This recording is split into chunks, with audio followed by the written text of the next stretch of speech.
what we always start this course with in the very beginning was acknowledging that sales is really about influence. You know, great sales professionals are influencers. They're professional influencers. And the question is, what are we trying to influence people to do in sales? And it's not buy or sell a home. What we're trying to influence is we're trying to influence people to make a decision, a real estate related decision that is in their own best interest. And once they've made that decision, we're trying to influence them to take action. Because at the end of the day, if people don't make any decisions, nothing happens. And if they make a decision and don't take action, nothing happens. So that's what we're trying to influence people. How do we get people to make decisions that are in their own best interest faster than they would have had we not been involved? And once they decide, how do we help support them in getting to action with more confidence than they would have if we were not involved? And guys, the only tools that we have to do that with is our language. It's our words. And as I change slides again, I'm following along here. The 4 tasks we've said, if influential communication, there's 4 things that we're going to try to do. Number 1. Hal, Yep. sorry to disturb. I cannot see the change of slides. All right, good. Thank you, Pearl, for that, because I don't know why it gives me some slides but not the others. But let me try it again. Hold on. Here we are again. Now I see it. Do you see the 4 tasks? Yes. All right. So it is to build trust and support. The number 1 thing that we need to do to create influence. People have to like us. People have to trust us. We have to build trust and rapport. Step number 1. Step number 2 is create clarity, right? One of the reasons why people don't make decisions is because they get kind of caught up in the details and caught up in the weeds, and they get overrun by their emotions. And so the second task is to create clarity. The third is to facilitate a decision. And then finally, the last one is to inspire action. And those are the things that we're trying to do. We've reviewed in this course is these are the 4 tasks. Everything in our communication is to try to meet one of these objectives. One of the things that I've said all along is there's a difference between a script and what I call a conversation framework. And what I mean by that is this. I do believe that many times the way that we're taught scripts is almost as if we're being taught the words to a play. Quick show of hands, how many of you have ever been involved in a school play or a high school play where you actually had a role and did all that, right? And what happens is you get your lines and you learn your lines, and the other person gets their lines and they learn their lines. And that's kind of what we think about as scripting. Now, the challenge for that in sales, when we're using sales scripts, is you're the only one who's got the lines. Your clients don't have the lines. And so you say something and they say something different, and it's like, now what? And so that's where conversation frameworks come into play.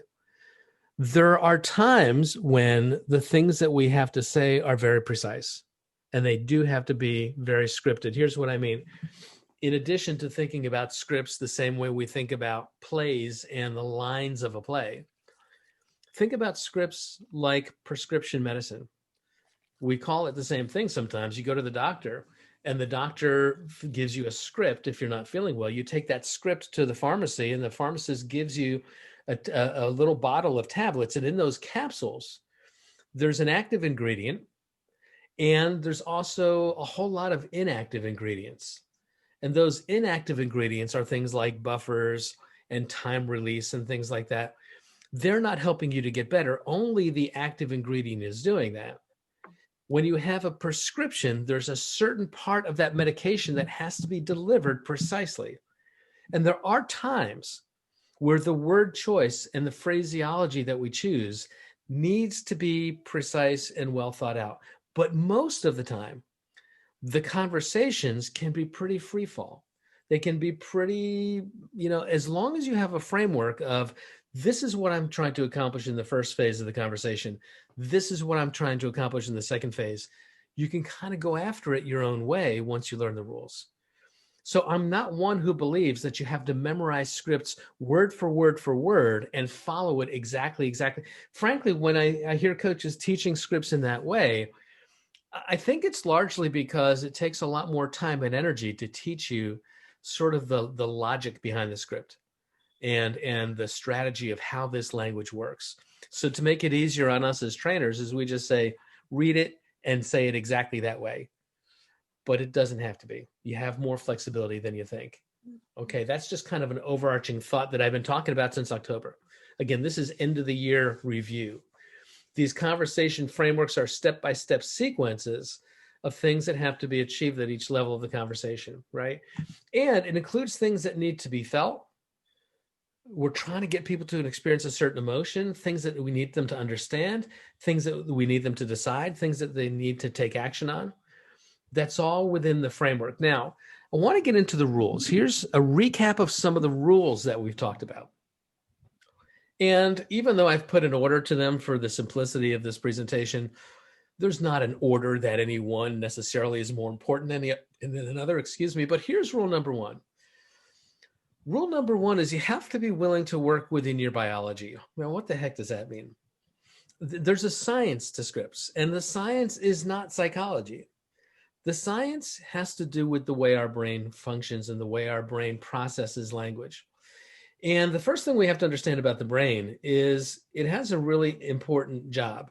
And its primary job, among anything else, is to process information to help us make decisions that keep us alive. At the end of the day, the number one function of the brain is keep us alive so that we can pass our genes on to the next generation.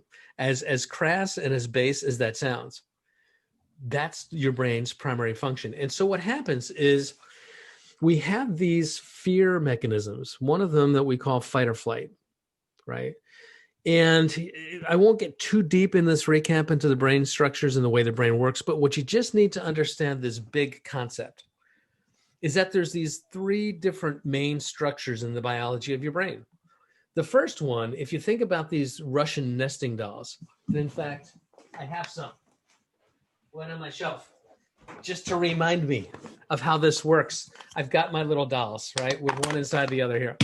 And here's what happens. The big doll, this is the part of the brain we call the neocortex. This is the logic center of your brain. It's the big frontal part of your brain. This is where rational thought happens. And the second part of your brain is what we call the limbic system. It's kind of in the middle part of the brain. It's where emotion happens, feelings, love, fear, all that stuff. The third part of the brain, this little baby doll, sits right at the top of the brainstem. It's what we call the autonomic nervous system. It's the part of the brain that handles things like your heartbeat, your breathing.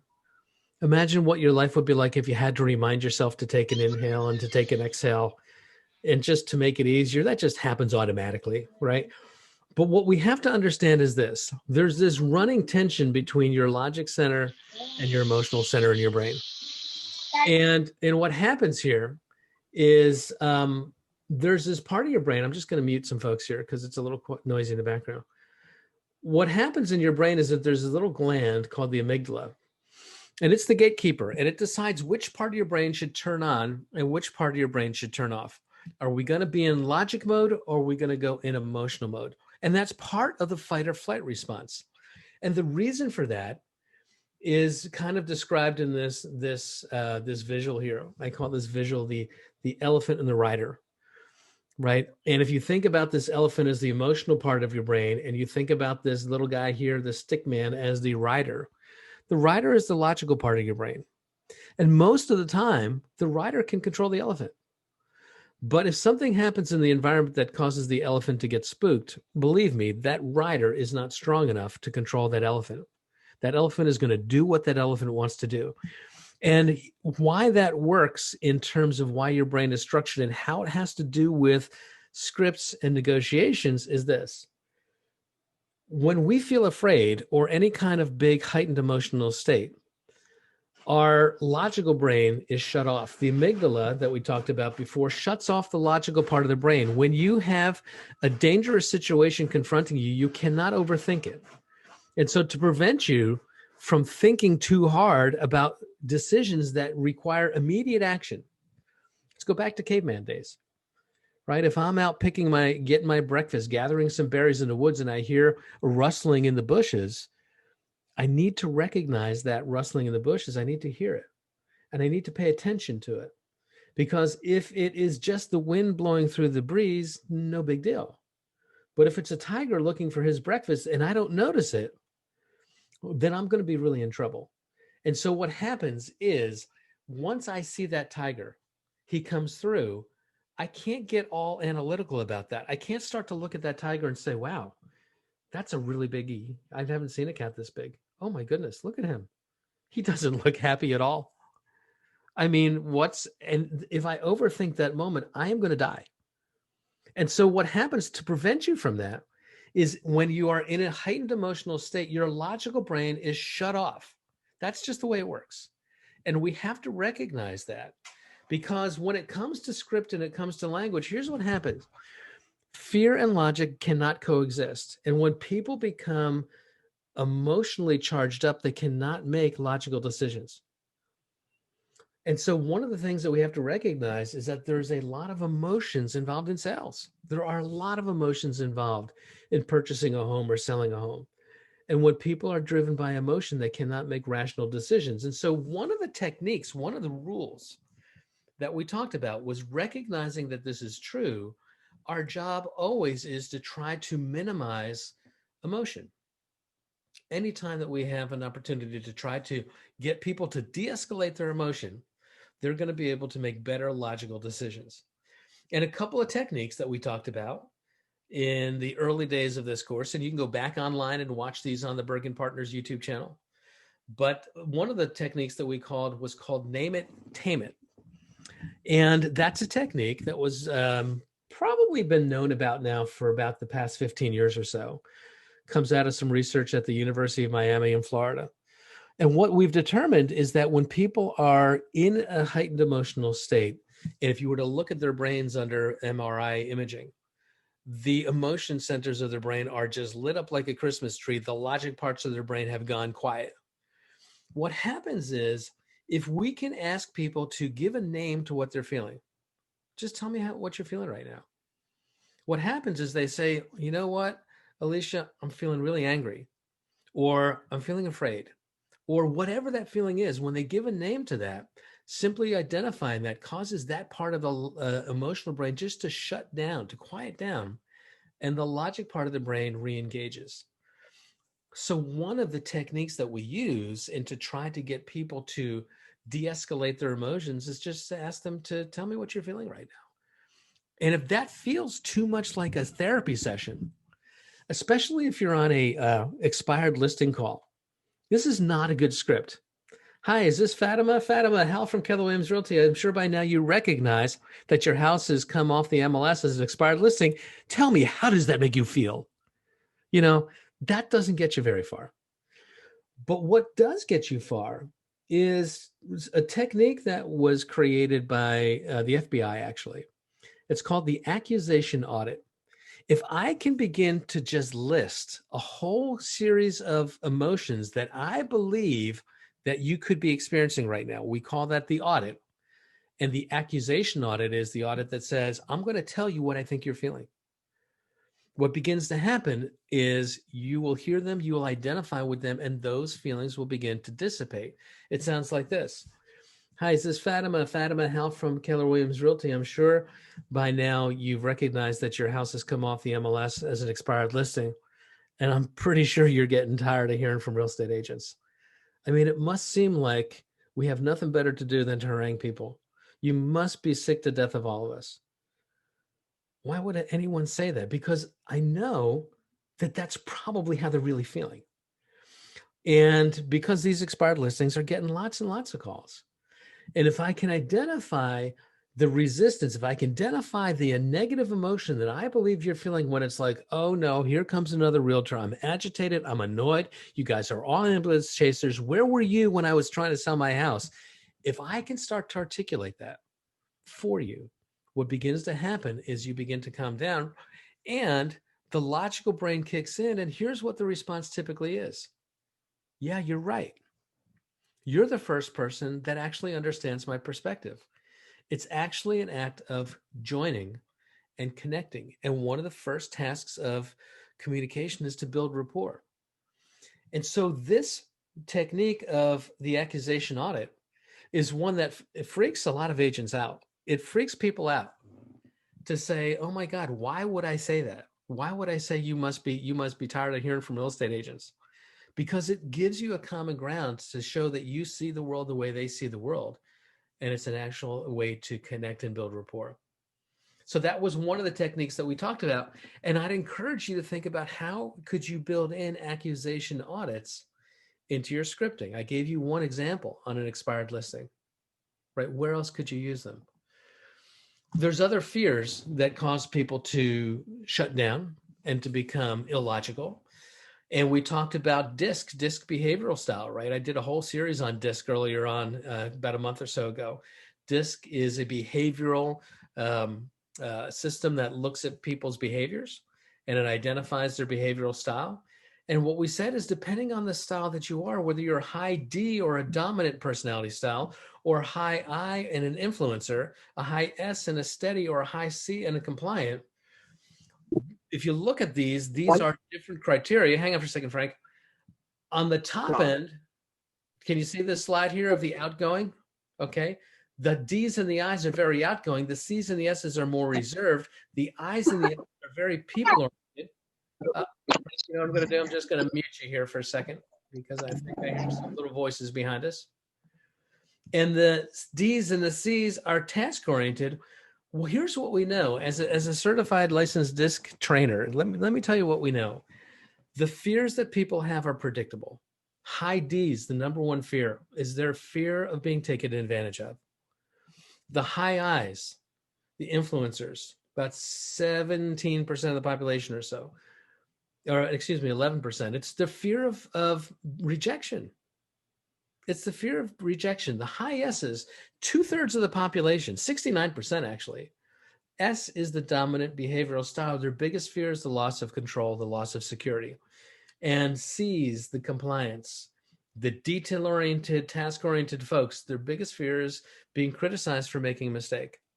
And when we know that, when we know the biggest fears that are driving the behaviors of these different behavioral styles, we can start to craft language to address some of those fears. I'll give you some examples of that in a minute.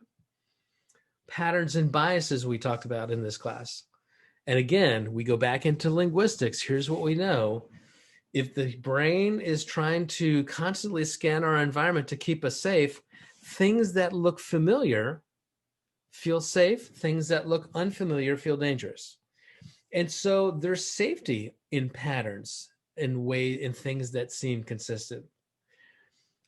One of the things that happens is the brain is always constantly evaluating the world that we're in, and it's making decisions. Is this dangerous? Is this safe? And to conserve energy, the brain takes shortcuts.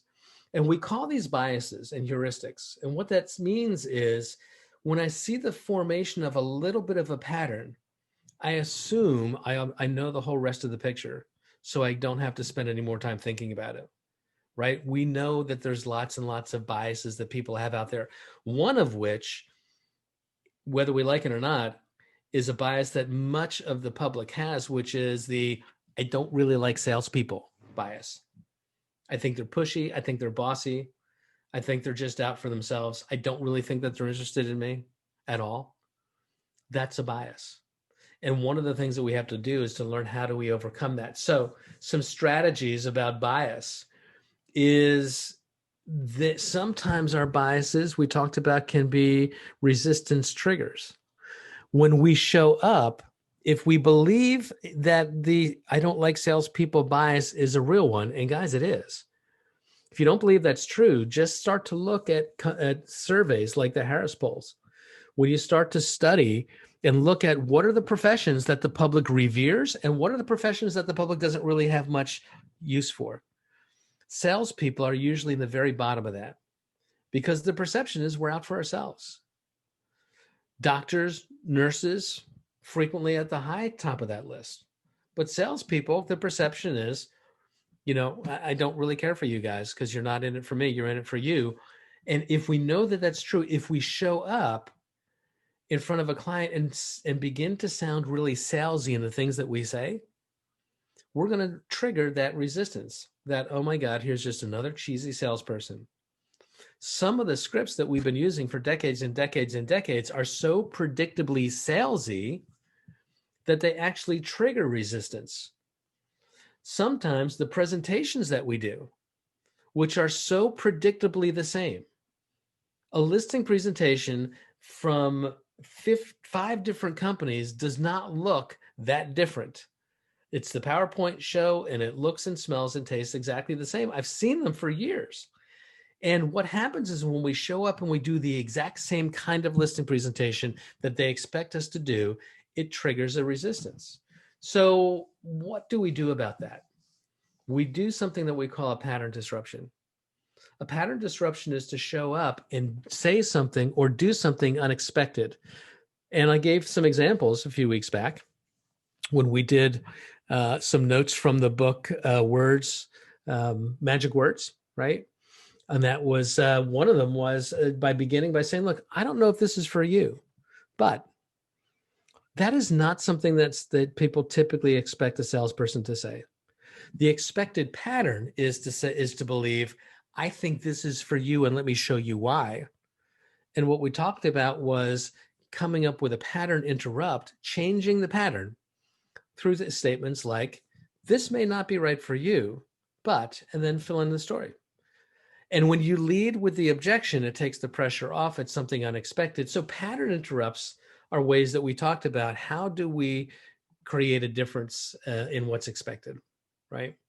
And we go back to some of the videos. We recorded lots of sessions around these. You can go back and watch some of those videos and think about how do you do that into your communication with clients. And you guys can stop me at any point and ask questions along the way. I'd welcome that. But go ahead. I just want to interrupt. Sorry, I'm interrupting you in between. I just spoke to one of the FISBOs, and I've been following him since little more than 4 weeks now. And I did exactly what you're showing from the first slide till now, that I'm giving him space. I'm not sounding salesperson, and I'm trying to communicate on his level, mirror and match. And today, after 4 weeks, he asked me, what's my commission? And if you do bring me, and he doesn't want to list his property because he hates it. He doesn't want to deal with the real estate agents and stuff like that. And today, after talking, and he always tells me to call back on Monday. So I do that every Monday. And today, for the first time, he himself brought it up that, Parul, do you think you can do it for 4% if you bring me a buyer and if I list with you? I didn't even ask him that I will be a listing agent. And what you're saying is you're building rapport. He's beginning to trust you and like you enough to explore the possibility of those conditions. First question was, how do I trust people? I get 10 calls every day from real estate agents. One woman calls, she's so arrogant and tells so good about herself, how much she has sold this year, blah, blah, blah. He's like, I don't know if I want to talk to someone who is doing so well. So Carol, you're hitting the nail on the head. What happens is when we all show up and behave the same way, right? The consumer says, first of all, I don't like this behavior. And how can I tell who's legit and who's real and who's just another cheesy salesperson? And when you show up behaving differently, that in and of itself is a pattern interrupt. And it creates space that maybe you're different. And it creates space that maybe I can begin to trust you differently. So learning how to do that and trusting how to do that is part of the way to work with it. It's all because of this I did with you. Since September, October, I did it, and it really helps because sometimes scripts don't work. Sometimes we cannot just jump into the questions, So first, it took me a month to get to this level that he actually started talking to me. Before, it was just like a 30-second call. Well, here's the thing. A couple things with FISBOs, and then we'll move on here. But the thing with FISBOs is generally they're not. You can't convert them on the first time 99% of the time. It is an extreme rarity that you will be able to get a for sale by owner to allow you to come out and give a listing presentation where they sign with you in the first call. It is a game of touches. How do I build a relationship over time?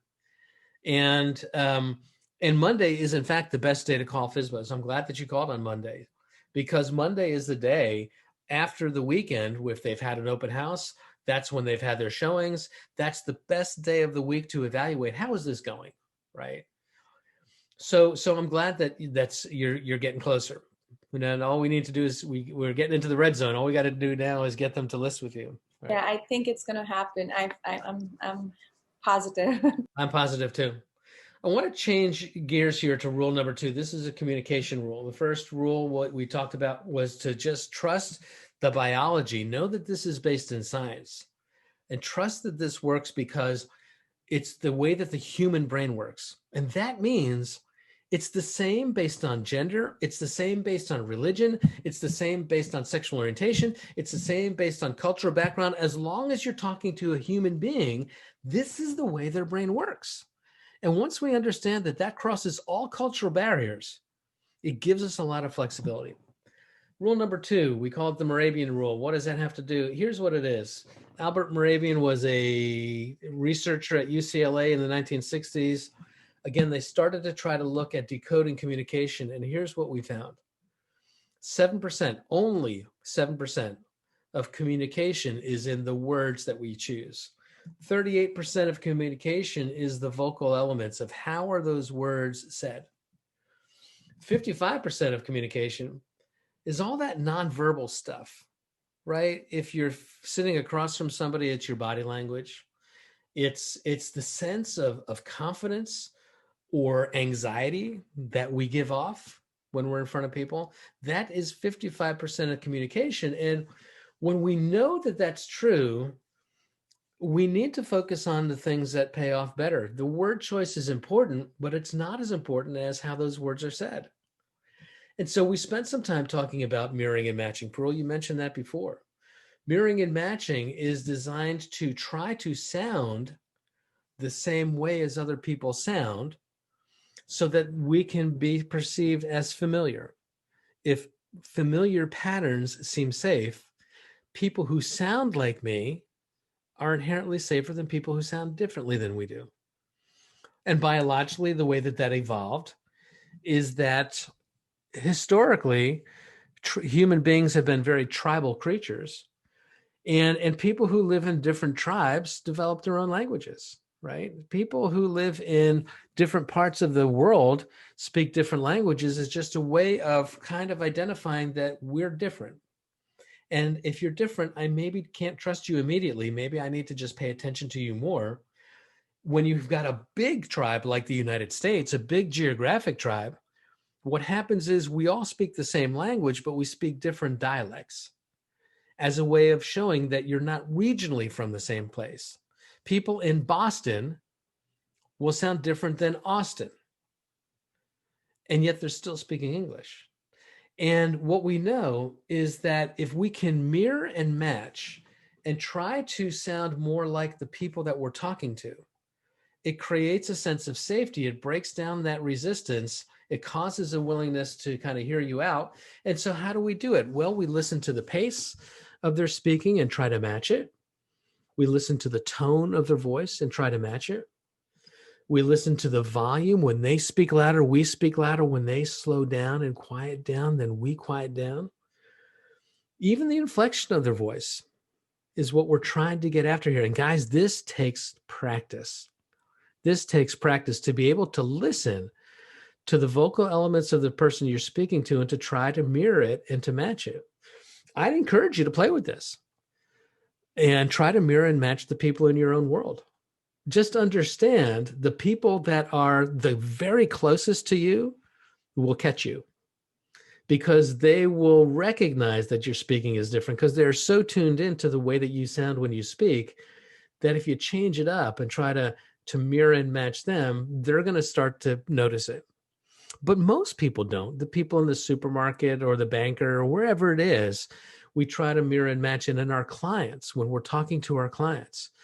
When they speak louder, we speak louder. When they quiet down, we quiet down. That's mirroring and matching it. It is absolutely important to create a sense of safety. It's the basis for how clinical hypnosis works. I'm not going to encourage you to try to hypnotize your clients, but I am going to suggest that hypnosis is not dangling a pocket watch like we did in the cartoons, where you go back and forth and say, Dave, you're getting sleepy, and all of a sudden your eyes start to spin around in a circle, right? That's not what hypnosis is. What hypnosis is if I can mirror and match closely enough, when you lean in, I lean in. When you lean back, I lean back. When you pick up the pace, I pick up the pace. When you get animated, I get animated. When you exhale, I exhale. When I can mirror and match so closely, what begins to happen is that level of rapport becomes so strong that now I feel you're safe enough that I'm open to suggestion. And I can't suggest something crazy. I can't say, Dave, now you're you're in trance, dress up like a chicken man and go running down the street. You'd be like, that's the craziest thing. I'm not doing that, Hal. I'm sorry. Unless you're somebody who is cool with dressing up like a chicken man and running down the street. I mean, if it's in your wheelhouse, you might still do it. But my point is, that's what vocal mirroring and matching does. It's that powerful, and it's something that we have to learn how to do when we're building rapport. We also talked, whoops, how did I lose that? We also talked about vocal patterns. Are we back on the vocal patterns on the slide here? Okay, pay attention, it says. What are we paying attention to? Well, pattern interruptions. What did we say about patterns? Patterns feel safe. The mind sees a pattern form. It says, I know what this is. I'm going to pay attention to something else. And when we change the pattern, it causes people to tune back in and pay attention. So what patterns do we have vocally? Change the speed and the volume on your own to try to get people to tune back into what you're saying. I've been speaking in a monotone for a long time. I think you're starting to drift. And so I speak louder and you suddenly pay attention again, right? That's a pattern interrupt. Pauses, which is something that we'll use in embedded commands, which I'll share in a minute. But a pause when I'm speaking and I have a conversation and I stop. That pause, that dramatic pause, causes your unconscious brain to say, hey, what's going on? He was talking, he stopped, let me pay attention again. And we use those techniques strategically to try to get people to pay attention to very important things we want them to hear. The inflections, the upswing, the downswing of our voice. We talked about the 3 critical voice types that you really need to learn how to master in your conversations with your clients. And again, these come out of Christopher Voss's work. And in his book, Never Split the Difference, Chris Voss, you've heard me talk about a lot, the former FBI hostage negotiator. And he talks about 3 key voices that we have to master. Voice type number 1 is just our normal speaking voice. How do I change the volume and the tone and the inflection all within your normal speaking voice? But sometimes when people's emotions get triggered and they're needing to be calmed down, sometimes we have to learn how to move into what we call the late night radio DJ voice. You know that voice. You know Elvira, the DJ, right? She always sounds like she's just always so chill and so laid back. That's the late night radio DJ voice. And sometimes when you've got difficult things to say, or you need to de-escalate an emotional moment, specifically anger and frustration, we need to softly go into that late night DJ radio voice. And the third voice type that we have to master is the assertive voice, where you do use infrequently, but sometimes you got to put on the alpha dog for a second. And sometimes when somebody is trying to take control of the situation and you need to step back in, sometimes you need to say, wait, hold up for a second. And you need to vocally speak louder and more assertively, but do that very carefully and do that very judiciously, because that will trigger the alpha dog in the other person. And sometimes 2 alpha dogs can get into a dogfight. But we do need to know, how do I use this tool of my voice, to kind of master and to create the environment that I want. Rule number 3 that we talked about is the word choice, action words. We want to use words that do a couple things. 1, the words that help search for answers. And words that do that are words like who and where. Rather than say something to a person like, do you know anybody looking to sell a house? What we're going to ask them is, who do you know? Because who do you know implies that there is someone there. You just have to help me search for them, right? Where? Where are you going when you finally move? Where are you going? Right? Searching, right? Looking for answers. Direct behaviors. Word choices here would be things like imagine or feel How could we use those? Imagine yourself entertaining in this kitchen. Picture is another one. Picture your children playing in the backyard here. What is that? What is that like? Feel. If you feel confident with what I'm about to share with you, would you be prepared to list with me tonight? Words that direct, I want you to see something. I want you to imagine something. I want you to feel something. Those are words that direct behavior. And other words that can be really useful are words that clarify or words that engage, right? And we talked about in previous sessions, the words what and how are great for that. When you have a seller who is wanting to sell their house for 20% over market value, rather than tell them anything, rather than tell them why you don't think that works, you could ask them questions like, how do you think I will be able to get a buyer to make that kind of an offer? What do you think would need to happen for a buyer to be willing to pay you over the market value? Those are words that encourage engagement, right? And so think about, how do we use these action words? And when we do that, we control the narrative, right? I'll give you some examples of these action words used in sentences. Picture yourself making a confident decision to move forward with the home that you purchase. What needs to happen for you to feel that level of confidence? Who else needs to be involved in this decision? What would be your backup plan if things don't go the way that you want? Right? These are all words that if we structure and control the narrative, we can get that level of engagement and communication. Now, other word choice. What we know is that the brain responds to command phrases, right? When we talked about embedded commands, we did a whole session back in November, I believe, on embedded commands. And what's a command? Well, a command is a phrase that tells you to do something. And we think about lots of commands. I use the drill sergeant test sometimes. If you picture some Marine recruit in Paris Island being instructed by his Marine instructor, it's very direct. It's very quick and to the point. Drop and give me 50 push-ups. It's very clear as to what the command is. It's not wishy-washy. For those of you that are parents and you have commands for your kids, go to bed, do your homework, brush your teeth, empty the dishwasher. Not that they're going to do any of it, but we know these commands, right? They're very clearly telling you what to do. And what we know is that the brain responds to words that are phrases, that are command phrases. And it doesn't understand qualifiers. It doesn't understand qualifiers. And I use by example here, the dog. You've heard me do this before, some of you. I bet you Priscilla hasn't. So I'm going to tell her right now, Priscilla and everyone else on this call, in the next 15 seconds, do not. Now put your hand up. Put your hand up and promise me. Do not, under any conditions, do not think of a dog. Did you think of a dog?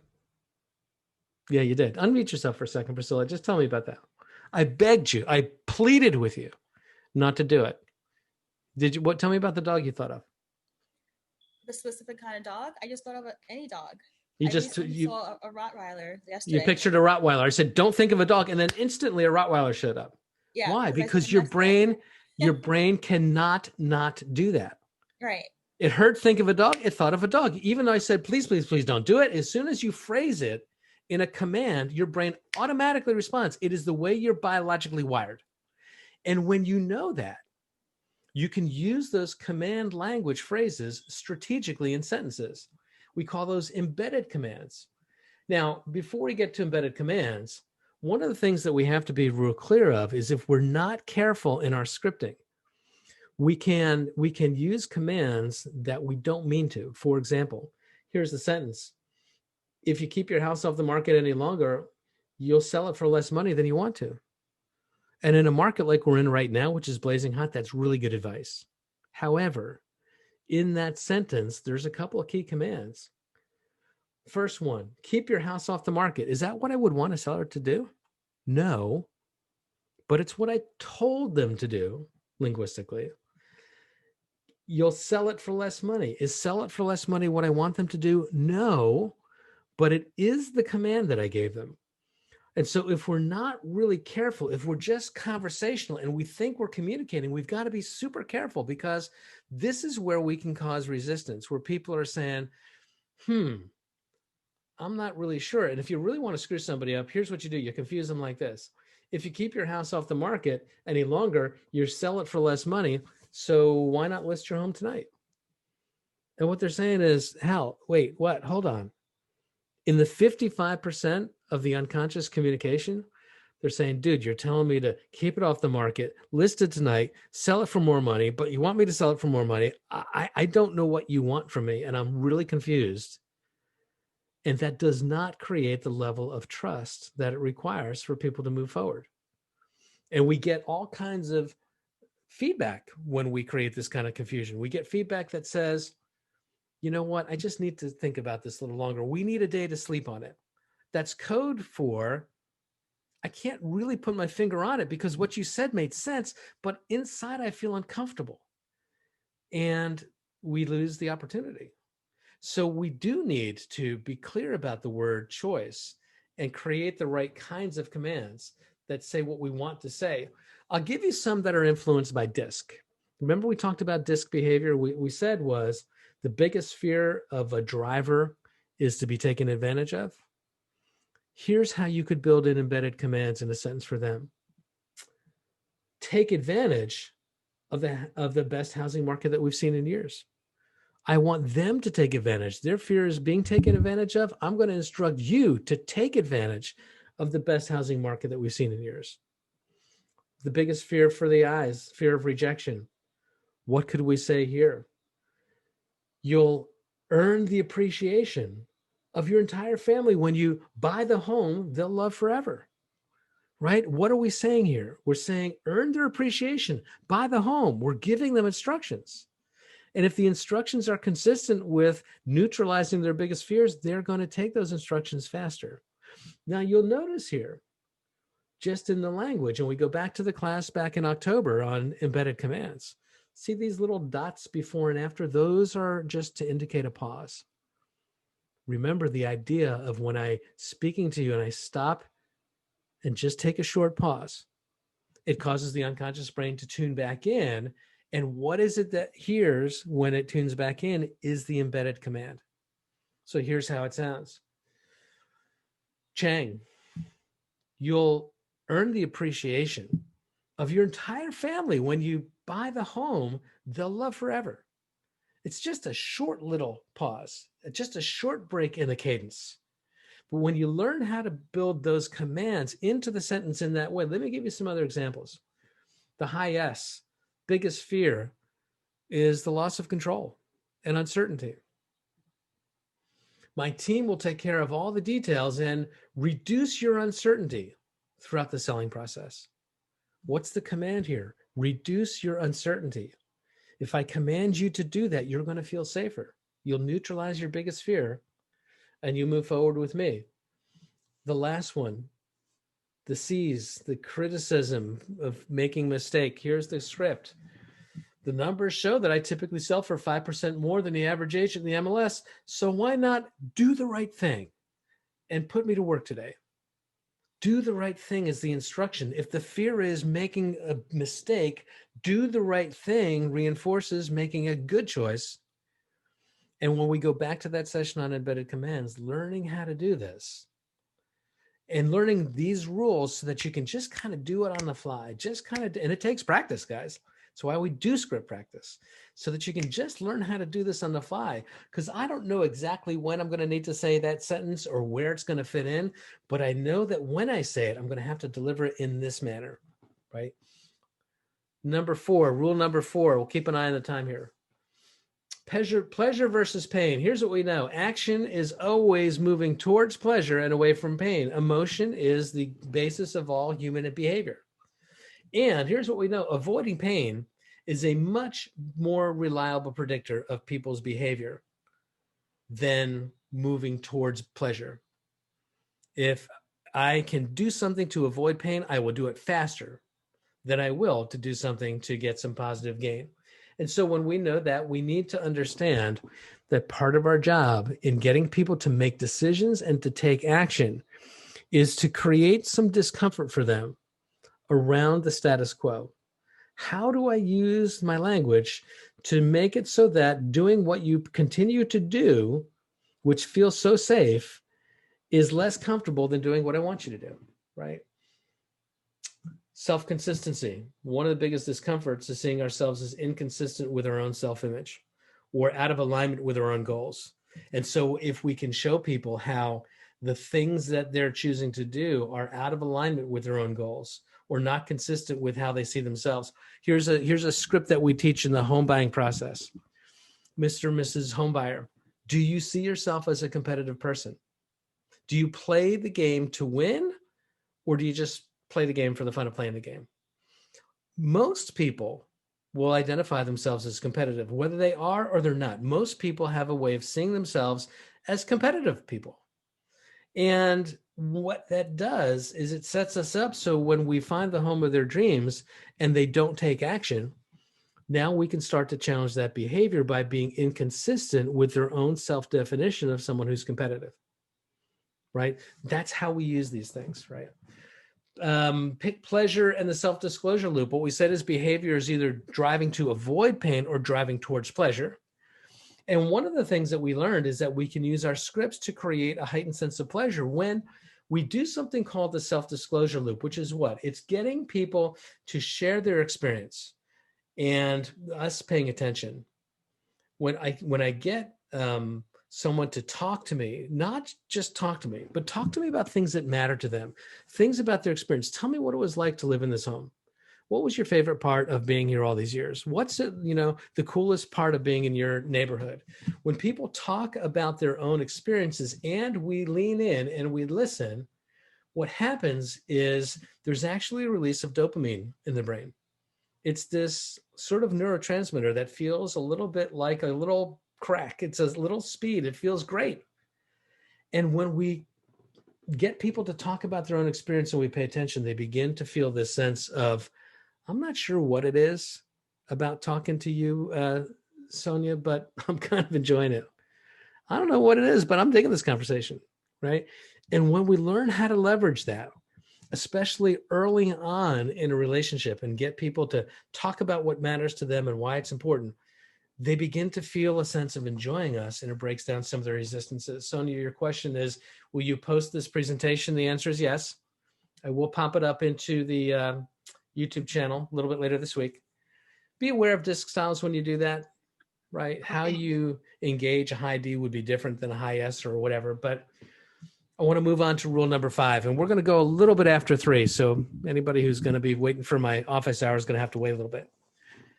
Rule number 5, when we go back to pattern interrupts, many times we've been taught to try to get people to answer us with yeses. We talk about these little incremental yeses. If I can get a little commitment and get you to agree, and then get you to agree again and get you to agree again, all these little micro yeses will build up the momentum to the big yes.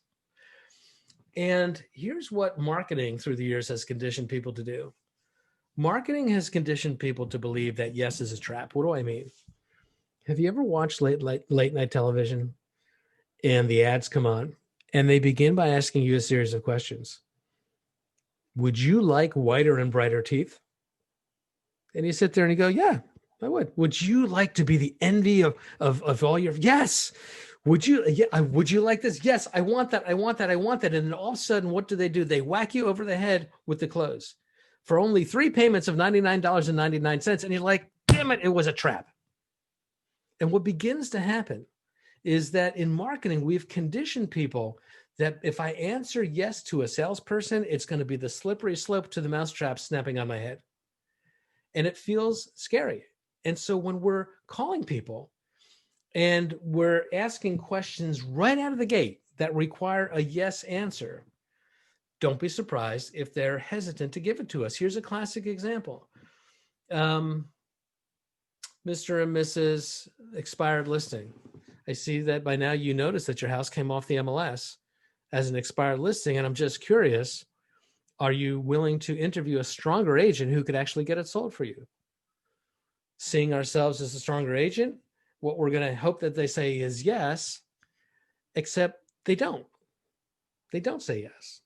because that feels like a trap, because they don't know us and they know that they're going to try to close them really hard if they say yes. And so they hesitate. A better way to answer that is to recognize that when people say no, they're actually exercising their own autonomy. This comes right out of Maslow and the hierarchy of needs. The very first needs that we have as human beings are the needs for food and water and sleep and all those biologic needs. Once those things are met, the very next level of needs that we have as human beings is to believe that we have some agency in our life, that we have some control, that the things that we do can impact our desired outcomes, that we're not helpless.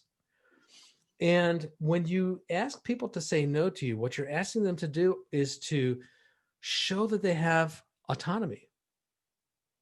And so it's smart to learn how to structure questions where the desired answer is no, that empowers their own self-autonomy, which is important for them to do, especially when we don't have rapport and they don't know us and they don't know if they like us. Here's how that could sound. Here's an example of a no question. For the expired listing, instead of saying, when are you looking to interview a strong agent? The question would be, I'm sure you know by now that your home has come off the MLS. Have you given up on selling this home entirely?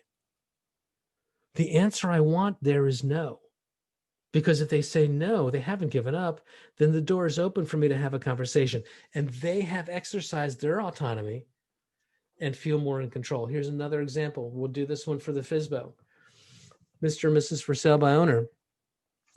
I know that you want to sell your home on your own, and I hope you do, but let me ask you a question. Are you willing to accept the very first offer you receive, knowing that a better one could be out there? What would the for sale by owner say to that question? Would you be willing to accept the very first offer you receive, knowing a better offer is out there? The answer that most for sale by owners would say is no. If there's a better offer, I want the better offer. Why do we want them to say no to that? Because it opens up the door for us to show how we can create, through our expansive marketing, better offers than they can create on their own, right? Here's another example. This is a close. Instead of saying to someone, Mr. and Mrs. Client, it seems to me like we should get together and have a conversation about this. Would 2 o'clock be good or 4 o'clock be better? Because they're not sure if they want to meet. That yes feels like it could be a trap. Another way to ask that question, baiting them for a no, would be to say something like, would it be crazy to meet for 15 minutes so I can show you what I do to get home sold? The desired answer there is no. And when we learn how to phrase those questions where we're looking for a no in order to get the commitment, what we find is that you will get less resistance and more commitments. But it takes time and thought and practice to learn how to structure questions in that manner. Again, this comes out of Chris Voss's work as a hostage negotiator, and 10 years as the FBI's lead international hostage negotiator. He's learned a lot about how to structure questions like this to get the desired outcome. A couple more things real quick, and I know it's 3 o'clock now, but I'm going to go through one or two more things. We'll go a few minutes after. We've got to become better storytellers. Because here's the thing, your brain can't tell the difference between what's real and what's imagined. Your brain reacts to it the same way. In the class where I talked about this, I took a lemon wedge. Did anybody was in that class? I took a lemon wedge and I held the lemon wedge up in front of the camera so you could see it. And then I popped that lemon into my mouth and I made that puckery face because it was sour. And I asked people in the Zoom room, how many of you salivated when I did that? And virtually everyone in the room said, I did. That lemon was not in your mouth. It was in my mouth. But the imagery that's created by seeing that caused you to have a physiological reaction. Your brain can't tell the difference between what's real and what's vividly imagined. And when we know that, then how do we learn how to leverage that? It's a technique that we call picture painting, using our words to create vivid pictures that either solicit the desired emotional state or to visualize a successful outcome or the conditions that need to be in place to take action. Let me give you the soliciting part. Let's solicit their pictures. And we use our language and our phraseology to do things like a desired outcome. Imagine that it's 6 months from now, all of this is behind us and you've settled into your brand new home. What does it feel like? How have you engaged? How are you enjoying your new space? What we're doing is we're asking questions for them to visualize what the desired outcome looks like so that they can start to connect to it. Another way to do that would be in conditions to move forward. Our job as influencers is to get people to make decisions and to take action. We can use our words to say things like, what specifically would need to happen so that you felt confident moving forward with the purchase of this home? And get them to describe what that looks like. How do you think that could happen? Get them to describe what needs to happen so that we have some way of thinking about, right? So using our words to paint those pictures, to create those visual pictures, if you can see it, you can achieve it, right? Another place that comes into play is in our marketing, in our ad copy. You could have an ad like this, a beautiful home with a beautiful pool. And too many times what I see realtors do is just write in the ad copy, beautiful built-in pool with new lining and brand new pool pump. And they describe what it is, but they don't paint a picture that's desirable. What if we said in our ad copy something like this? Imagine being the envy of your neighborhood as you relax by your custom in-ground pool, sipping a cool beverage on a hot summer day. Does that create something that's more desirable, right? And that's picture painting. How do we use our words to create an image so that people can either see the desired outcome, have an emotion that would cause them to take action, or understand the conditions that would be required? Telling ourselves stories. There's this concept we talked about in one of our November classes about narrative transportation. What's that? That's the psychological phenomenon that happens when we're reading a story or watching a TV show or watching a movie where we get drawn into the movie, right? You're sitting in your chair at home and the movie gets to a real scary part and your heart starts racing and the bad guy's got the gun and you're the one who's sweating, right? That's narrative transportation. You get pulled right into the story. And when we know that that's the way it works, we want to kind of learn how to help people visualize themselves in the scene of the story. We can do that through staging, right? That's not a script technique. It's a staging technique. We can set things up with little scenes in the room. So people can picture themselves using that space in a specific way. We do that through great questioning, where we help them self-discover their own stories, help discover the way a trial attorney does. A trial attorney never tells the jury anything. A trial attorney asks the witnesses a series of strategic questions so that the answers to those questions paint the picture that the attorney wants the jury to see. And that's a skill that we can learn in ourselves as well. And we did that back in probably our third week of November, right? Last couple things, metaphor, tools for storytelling. Metaphors are great ones. They create a new picture in the mind, a new pattern. It's sort of poetically describing something in a new and novel way. We use metaphors in sales a lot of times. Things that are commonly used in sales would be things like fishing metaphors. Mr. and Mrs. Seller, we gotta put the bait where the fish are biting. It's a pricing metaphor, right? We use your home as bait, right? That's a metaphor. Your home isn't bait for anything. Well, it's bait for the buyers, right? Desirability metaphors. Mr. and Mrs. Seller, this is a beauty pageant contest. This is it's a horse race. It's a speed metaphor. We sometimes use a home that isn't moving. We use metaphorically things like the bread is getting stale. The fish is starting to smell bad. Look, and what we do is when we describe something in a different way, it creates a different new way that the brain can connect and make these neural patterns to understand through a different picture. Metaphors are great tools to learn how to use, as are analogies, influencing through a parallel logical process. And it's really useful when we're trying to deal with something where people are emotionally charged up in the moment. The example that I use is the pricing $10 bill analogy. If I said to Nabila, if I gave you a stack of $10 bills and asked you to go down to the supermarket and sell these $10 bills for $5 each, do you think you could do it? Do you think you could? Could you sell a $10 bill for $5? Sure you could. Yes. And if you came back and said, how can I have some more? I gave you another stack of $10 bills and said, go down to the supermarket and sell them for $8 each. Could you do it? Yeah. If I gave you one final stack and said, go to the supermarket and sell them for $11 each, could you sell a $10 bill for $11? Maybe. No, No, you couldn't. Why? Why couldn't you do it? it's not worth it. That's not only worth $10, Mr. and Mrs. Seller. How do you think your buyers are going to respond? How can I sell a home for more than market value? What I've done is I've created this logical pattern where they've acknowledged that you can never sell something for more than it's worth, but I can get you to talk about that when I'm talking about $10 bills, because that's an analogy. It's not your house, because you'll never believe that your house isn't worth what it's worth. But if you believe that you can't sell something for more than market value, if it works there, then it works here. Mr. and Mrs. Seller, how do you think, what do you think? And we'll go back to those action questions, the ones that foster engagement. What and how? What do you think would need to happen for a buyer to be willing to pay more than market value for your home? And it causes them to sort of see the logic of the argument slightly differently. Guys, there's 4 tasks of communication: build trust and rapport, create clarity, facilitate a decision, inspire action. You just got to learn which is the right tool to use. My father was a shop teacher, and I inherited a whole bunch of tools when he passed on. And one of the things my dad always told me is you got to have, there's a right tool for every job. And if you're using the wrong tool for the job, the likelihood of getting the job done well doesn't end well.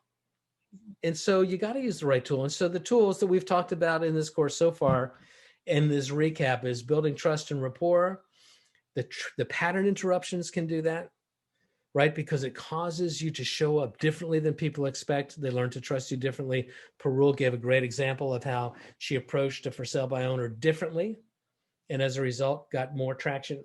The self-disclosure loop, triggering that dopamine resistance by asking people to self-disclose and paying attention, builds rapport. Being aware of their behavioral style and speaking to that style builds rapport.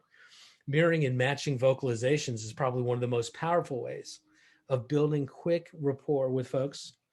Going for no, recognizing that people are conditioned to that yes to a salesperson is a slippery slope to a situation where I feel trapped.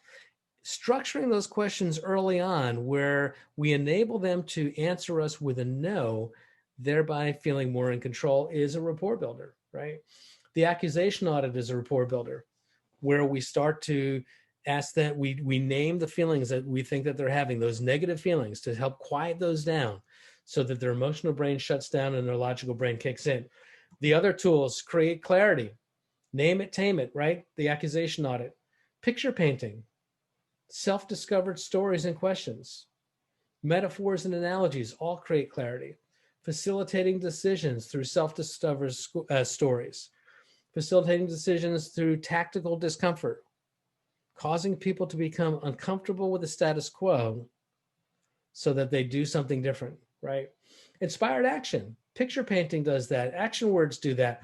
Here's the thing. When you master these tools, guys, here's the recap. When you get competent in your use of tools, it leads to a sense of really feeling confident. And when you're confident, that leads to a sense of being comfortable and even enthusiastic. When you're confident in what you're going to do, people feel that in you. And that comfort and enthusiasm is expressed non-verbally as being authentic and having presence. And that's the thing that needs to happen for people to trust you. And once they trust you, then you can influence them. But it all starts with knowing how to use these tools in a competent way so that you can enter the interaction feeling confident. Knowledge is knowing what to say. Wisdom is knowing when to say it, is the power of scripts. And then the final thought, having influence, is not about elevating self, but it's about lifting others. So we went 10 minutes over. I have recorded this. I will throw this up. This is a recap. If you want to go back and do a deeper dive on any of these things, go back into the Bergen Partners YouTube channel and take a look at the corresponding sessions where we kind of unpack these at a deeper level. But these are the couple of ideas that I wanted to recap for the end of this year as we move into 2021. And what questions do you have about things we talked about today, or feedback or thoughts before we wrap it up? Any takeaways for today? The thing which I will point out is that human behavior is very important to deal with, rather than just sometimes just reading the script, because they can actually, even if you're talking over the phone, they can kind of see you. So it's very important to touch all the points which you have mentioned today. Yeah. Yeah. It's very important. You know, it's not a one size fits all, right? It's just, there's so many of these things. You can tell my previous life as a psychotherapist, I'm sure that bleeds through in everything that I do here. But here's what I'll tell you. You know, after years and years of graduate training and postgraduate institute training and becoming a psychotherapist, what I learned was the only way that you get to change people's behavior is by guiding them through your language. You can't force anybody to do anything. The only thing you can do is to help them come into their own self-awareness, make decisions that are in their best interest, and do something differently. And that's the essence of sales. It's not psychotherapy, although I got to tell you guys, you all should be honorary psychotherapists, because anybody who's selling homes, you're constantly dealing with people's emotions, right? But when you understand these rules and you can learn, how do I adapt this into my communication? What you're going to find is you're just going to have better success. The agents who sell the most homes master this stuff. The agents who don't. And it's just one of those things where we just either surrender to the fact that this matters a lot, or we just hope and pray that we get lucky, right? So anyway, we're going to have a great year 2021. I've got lots of things kind of queued up and ready to go with more things in the script and language lab. And we'll bring in some additional scripts from other top agents. We'll give you some other language principles, and we'll practice them in the breakout rooms as we typically do. Anybody else have anything else finally before we close it for today? Want to thank you, and a happy new year to you and everyone in the class today. All right. Happy New Year to everybody. And let's hope that 2021 is a better year than 2020, right? I am ready to turn the page. I was talking to somebody this morning that says, just don't jinx 2021. Don't put that much pressure on it. Let's just kind of quietly ease into it and hope that 2020 wasn't a warm-up act, right? I'm with you. All right, guys, have yourself a wonderful year. I'm teaching a couple more classes today and tomorrow, so maybe I'll see you in another one. But have yourself a great one, and we'll talk to you soon.